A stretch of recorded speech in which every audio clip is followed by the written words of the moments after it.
To start out, welcome to Extension. This video is on funds and usage. We will just be covering mainly what funds and usage are and how it interacts with your life.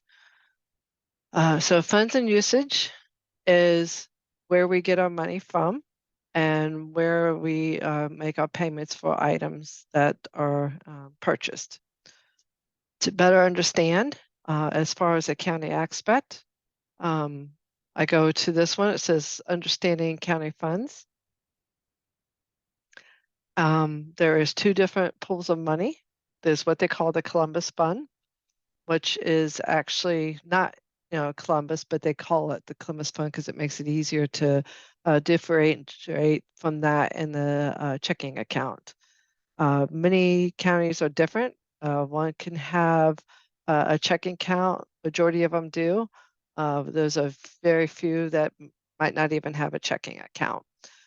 So you have a checking account, which, say if it's got $10,000 in it, the $10,000, you have to be able to know whose money is in that $10,000. Is it 4-H? Is it A&R or FCS? So to know whose funds is in that, that checking account is done differently for each county.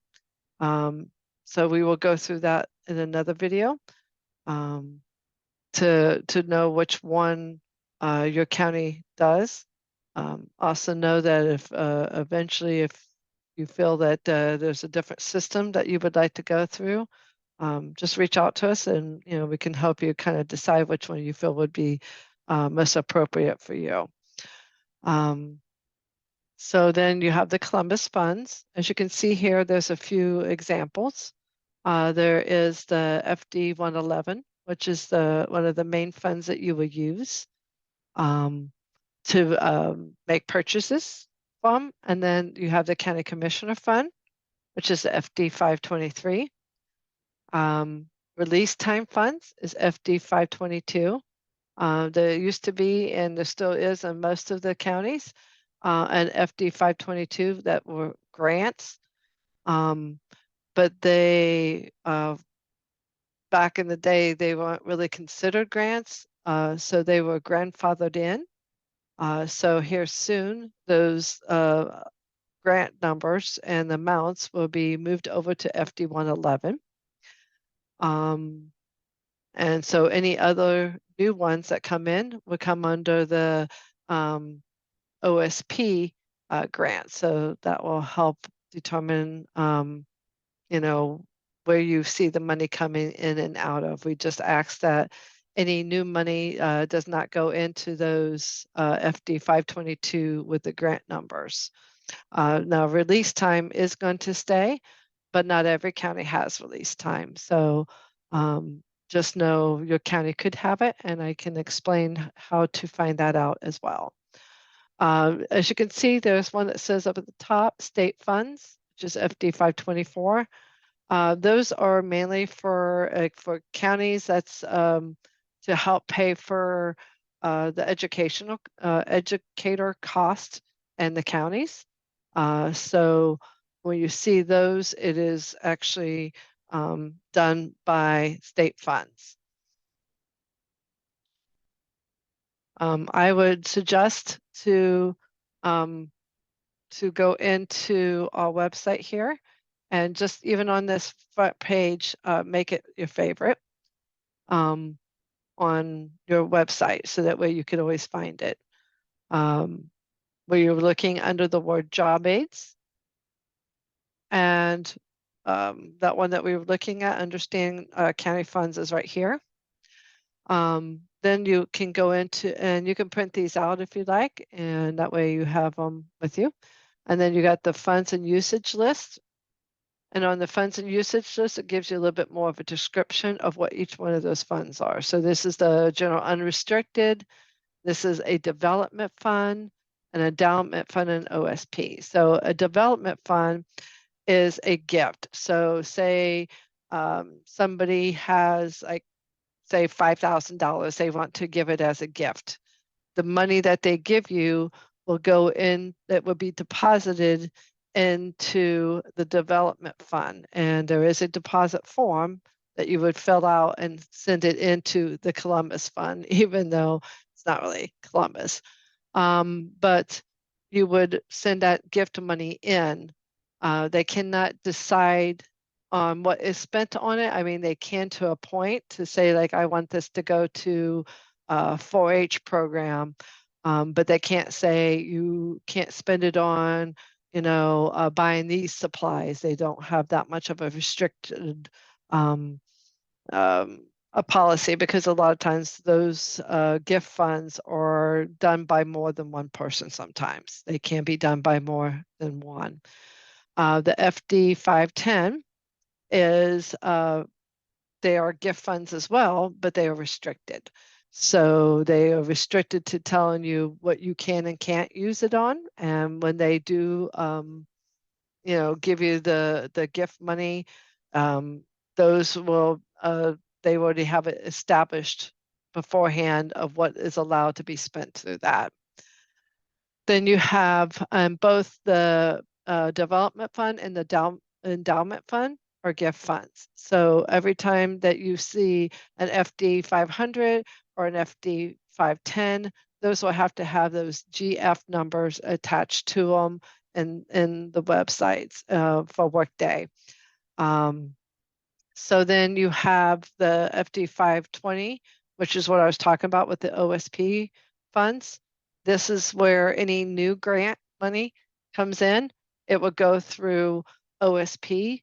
The old ones that were already in the system under FD 522 would be moved into FD 111 for each one of the counties here shortly. Jesse is working to get each one of those moved into FD 111. So then I kept this right here so that you can see that it has been changed, but each county is different. Not everybody has moved out those grant funds out of FD 522. The only things that are staying in, like FD 522, are release times. Release time fund, not every county has those. So I did not put anything about those in here. And if you do have one, we could always revisit that and talk about what that was and how to spend that money. You have also the FD 523, and that's the county commissioner funds. So each county commissioners allotted a budget. And each year they decide on how much money that they are giving to extension to fund the program of A&R, 4-H, FCS, and CD. And a lot of times we get them either once a year, or it could be half of a year, or quarterly. And I have one county that does it monthly. There is a few counties out there that they are levy based. So that means that the people in the county, they get a levy vote, and they decide on how much money that we get through that levy.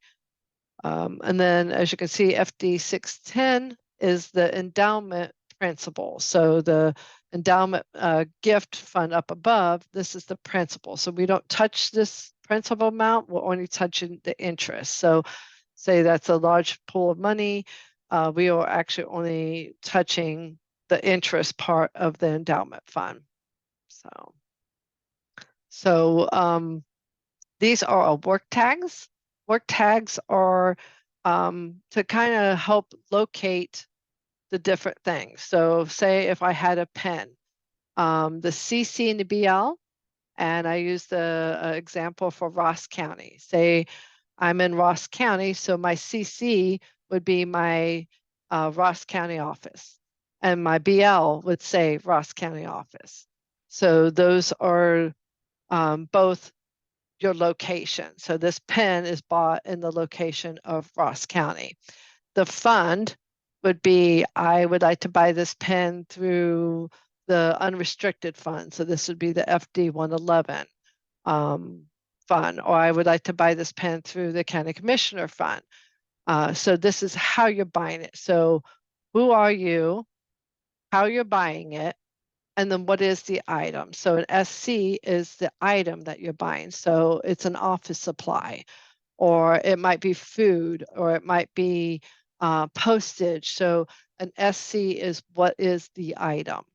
An RC, of course, is the revenue. So we have some items, sessions, like say pesticide trainings, that they charge for those. So that would bring in revenue. Or 4-H books that they would sell, that brings in revenue. So, you got your expense, your money that you're spending, and then your revenue, the money that's coming in. And then you have the gift fund, which is tied to either an endowment or a development fund.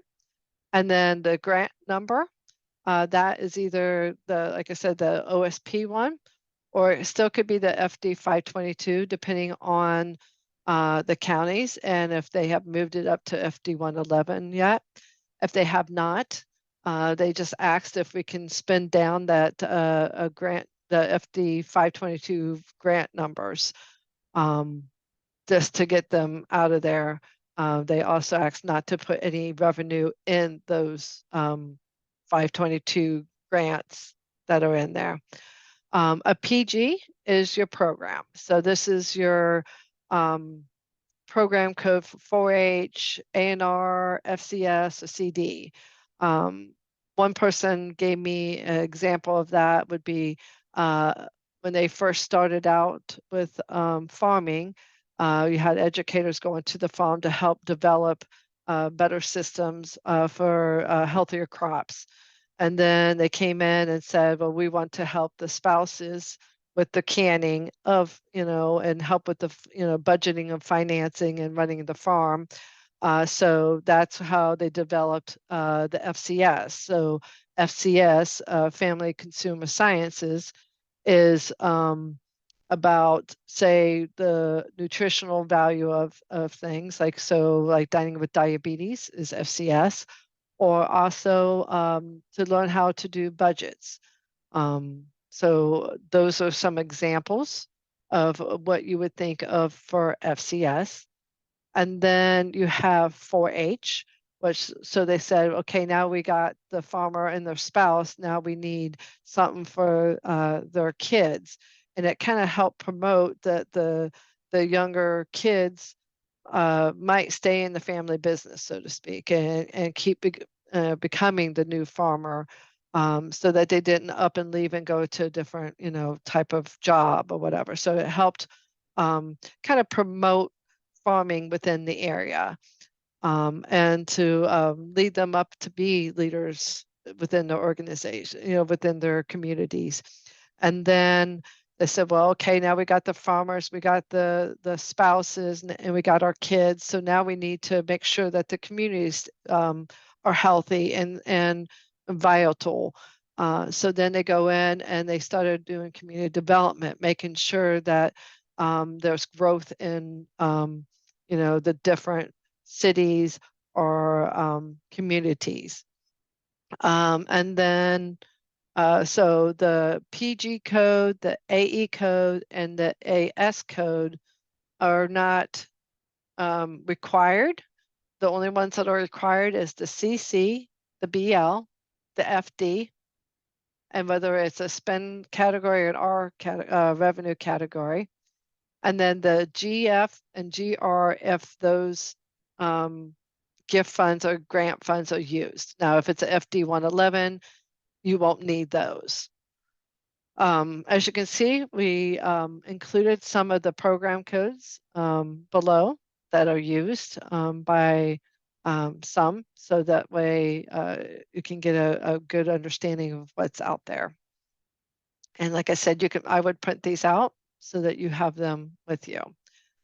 Another one is this one that says funds type bookmarker. And what that is pretty much the same as before, but it allows you to give to other people because you can make these as bookmarkers, and say if there's a new educator or program coordinator in the office, this will give them, like to know what their funds are. So the first one being the big bag of money, it's like saying this is the main fund that we are going to be using. The FD 500 with the heart, it's saying that that was something that was given from the heart. So just know that they don't have control over how the money is spent, as far as, oh, you're only allowed to use it for travel. You're only allowed to use it for that. And then the FD 510, but the donate, you can see it's in a box. So it's restricted. So they are going to tell you how that money that they agreed to give as a gift is how it's spent. OSP, which is the grants. And you can see it's like before it used to be research. So it was more research based in the very beginning, but that's why we put the little research there. So it gives people who have been in it for a while, they knew it as research. And then you also have FD 523, which is your county commissioner funds. So in your county, you could be having, the FD 111, you got that one. You can have the county funds, but then you can have like maybe one or two gift funds, and then you could have a couple grant funds. So it just really depends on each county. They're a little bit different. If you need to know what yours is and you're new, we do have a county information sheets. So just contact us from the fiscal team. And what you see here is, I'll pull that up. So this is the operation team staff. And if you look at the map, which is right here, you will find that I'm Patty Korfman, so I am the A team. Right now, we have a vacancy in B team, and then the C team is Vicki Snyder. So right now, me and Vicki are handling any questions, and the B team until we get the new fiscal liaison for that area. We also have administrative associates. Carol Wagner's A, Vicki Myers is B, and Marion Guthrie is C. And then you have County Fiscal Officer Jesse Buxton.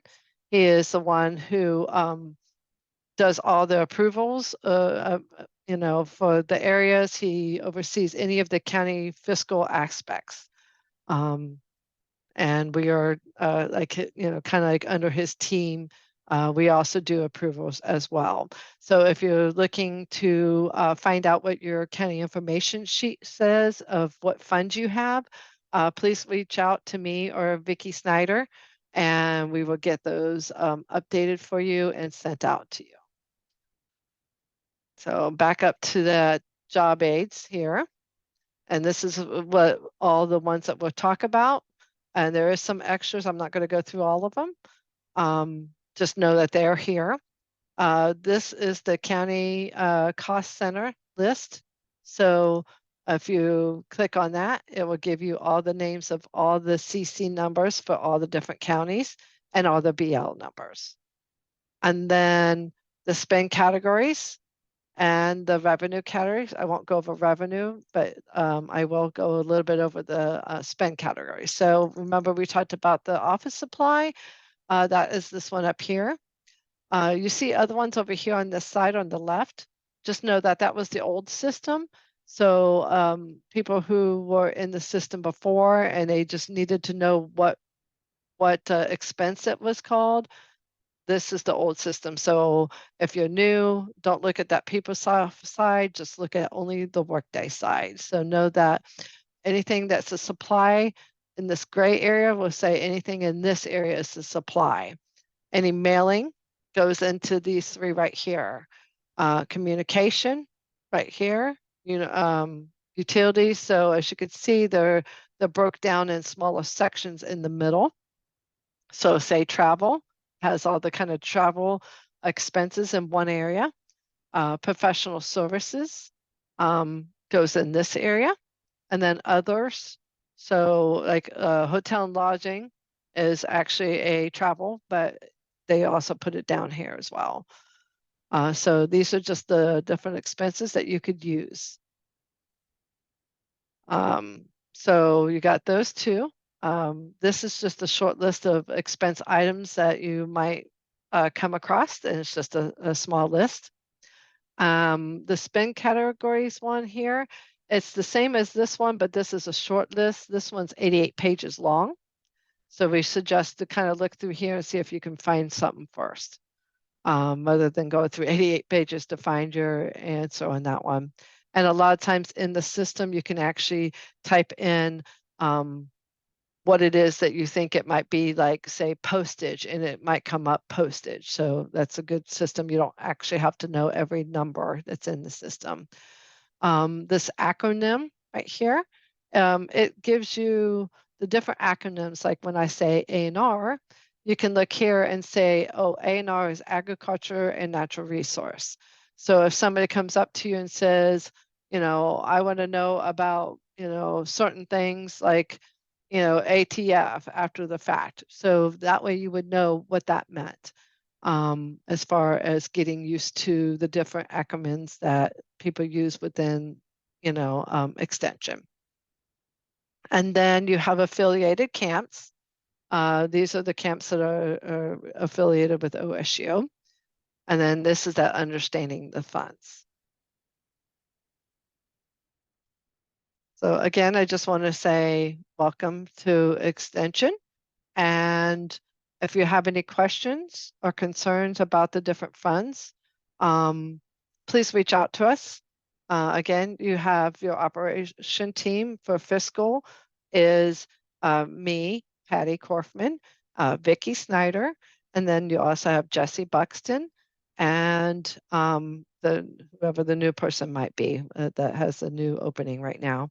And please know if you can't get a hold of me, that you'll feel free to contact Vicki or Jesse and vice versa. So if Vicki is your person and say she's out that day, you know that you can come to me for questions as well. So again, welcome and have a good day.